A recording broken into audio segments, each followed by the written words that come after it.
Hi friends, welcome to my channel. ఈరోజైతే beetroot dosa చేస్తున్నా friends. దానికోసం అయితే ఒక బీట్రూట్ తీసుకొని పైన చెక్కు తీసుకొని ముక్కలుగా కోసుకొని మిక్సీ పట్టుకొని పిండిలో అయితే కలుపుకున్నాం ఫ్రెండ్స్. ఇప్పుడైతే దోశ పోసుకుందాము. పిండిలో కొంచెం ఉప్పు వేసుకోండి ఫ్రెండ్స్. ఇవి నార్మల్గా మనం డైలీ చేసుకునే దోశలానే ఉంటాయి, కాకపోతే ఇవి చాలా హెల్దీ ఫ్రెండ్స్. ఎవరికైనా బ్లడ్ లేకపోయినా ఇలా అయితే ట్రై చేయండి. చాలా కరకరలాడుతూ చాలా టేస్టీగా ఉంటాయి ఫ్రెండ్స్.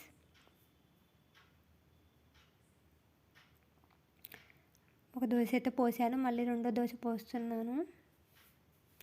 ఫస్ట్ దోశ తిప్పేసినప్పుడు వీడియో తీయటం మర్చిపోయాను ఫ్రెండ్స్, అందుకే ఇంకో దోశ కూడా పోసి మీకు తిప్పేసేది కూడా చూపిస్తాను.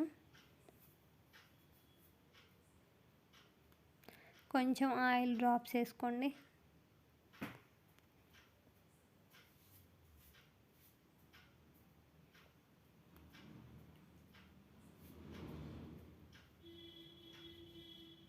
చూడండి ఎంత ఎర్రగా కాలిందో. టేస్ట్ అయితే సూపర్గా ఉంటుంది ఫ్రెండ్స్.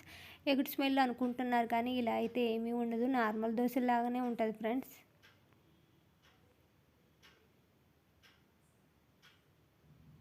బ్లడ్ తక్కువగా ఉన్న వాళ్ళైతే ఇలా ట్రై చేసుకోండి ఫ్రెండ్స్, బ్లడ్ త్వరగా వచ్చేస్తుంది.